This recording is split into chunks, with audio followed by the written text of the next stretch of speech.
Okay, this is Tramp Scotty again, and I don't know if anybody's really interested in these videos, but I've been asked by quite a few people to try to expand upon the places I stay, because people are curious how I've managed to stay on, it's been 18 years now, how I managed to stay on the road all the time and live, well, really, without having to pay for the places I stay and where I find them.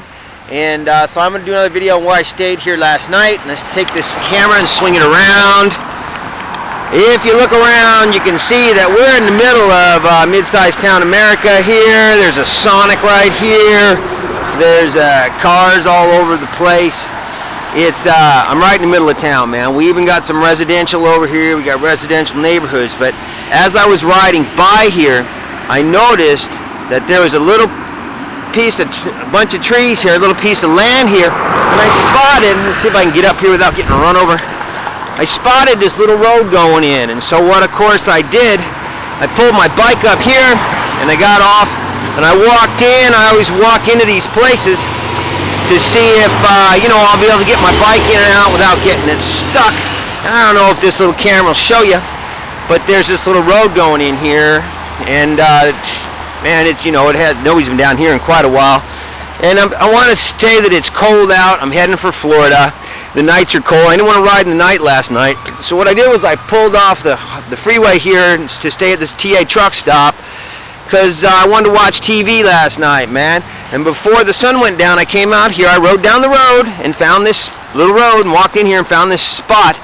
And so I went back, got some food at the grocery store, went and made it in the microwave at the TA, and hung out and watched TV. I watched movies all night, and I hung out with the truckers, and I met some really cool guys there, man. I had some great conversation there last night. And then afterwards, I came out here, and I stuck my bike into this spot here, and I set up camp, and we'll take a little look at the camp. And as anybody can see, it's a pretty nice, this is my standard home here. It's a pretty nice with my double down sleeping bags in there. And anybody can see it's a pretty nice spot, man. Completely enclosed, very private. I could probably stay here for a month if I wanted to, actually.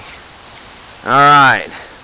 So that's my home. It's where I stayed last night. It's how I found that place. And what I want to do here, and get down here in this here chair, is I want to talk a little bit about some of the philosophies that accompany this idea. And I think I was talking about Zeke on the last video. I met him down in the French Quarter, and he's traveling on his bike. He's been staying in youth hostels, man, and he's putting out like $20 a night for those things. So that's between $600 and $700 a month. So as he's traveling, what he's got to do is he's got to find work all over the place, and he's got to work in the town he's at to get enough money for his accommodations to travel to the next town and have hotels on the way, and probably have to get work there. So that's pretty much what he's been doing. He's starting to look for spots now. I think he's getting tired of that. But me, I work about between 2 and 3 months a year, and that's generally a week to 2 weeks on average that I work spread out through the year. And the reason I do that is because that's all I really need to work. And I work at these rallies, and I roofed a friend's mother's house this year, and so I just kind of take the work as it comes. And I was in North Carolina this year, in Asheville, in the Smokies, staying with a friend of mine, and he owns a bike shop up there, man. And I was staying at his house. I was camped out in his yard, and we spent a bunch of time together. And as I watched, what I saw was that he spends the majority of his time, I told him about this, thinking about how he's going to get more money. And I remember those days, man. I was a contractor, and I had a big house and cars and trucks and all that stuff. And like for a lot of my friends, that really worked for them and still does. But it didn't work for me. And at that time, my life was all about getting money all the time, too. But these days, what happens is, when my money runs low, or when opportunity arises, I take work as I go, and I get myself a few bucks. And once I get a few bucks in my pocket, I'm done with the money thing, and I go on to do the things I'm passionate about, and do more traveling and stuff. So money is only a concern for a few minutes. One of the things I want to say is, as you can see, I live in camps all the time. A friend of mine told me a while back, he said, dude, I couldn't live like you do.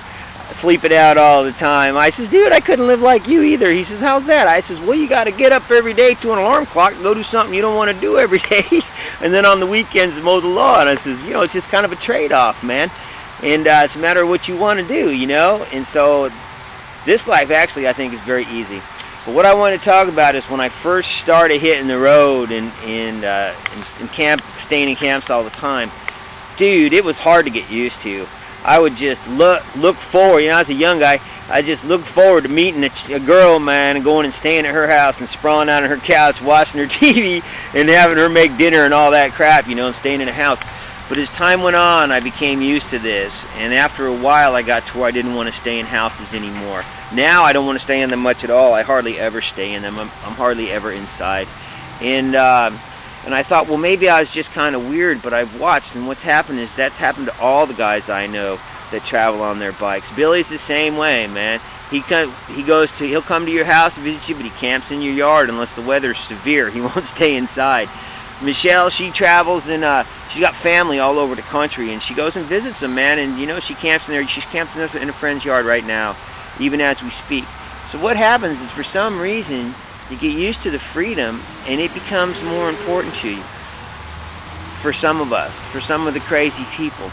But the deal is here is there's plenty of land around, and sometimes spots are a little hard to find, but I'm pretty good at it.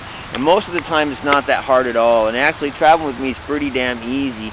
And so I hope that video helps somebody, or, you know, somebody gets something out of it. I'll try to do more on some of the other spots that I find and how I found them. This one I asked Billy one time in Palm Springs. I had the hardest time finding a place to stay, and he took me to a really good one once. And we stayed the night there. I've stayed there many times since. And I said, how'd you find this place, Billy? He says, all his answer was, I pay attention. You know Panhead Billy, right? He says, I pay attention. So that's kind of it. And a lot of guys who travel with me, at first they have a hard time. I've had guys come with me sometimes for quite a while. They just want to hit the road. At first they have a hard time, man, but then after a little while they'll be riding by and they'll look over and they'll yell to me. They'll say, look at that spot over there, I could stay there. So you just kind of get the hang of it after a while. You just got a little practice. So anyways, that's all I got to say. You guys keep the rubber side down. I hope somebody's getting something out of all these stupid videos I'm putting up. And until next time.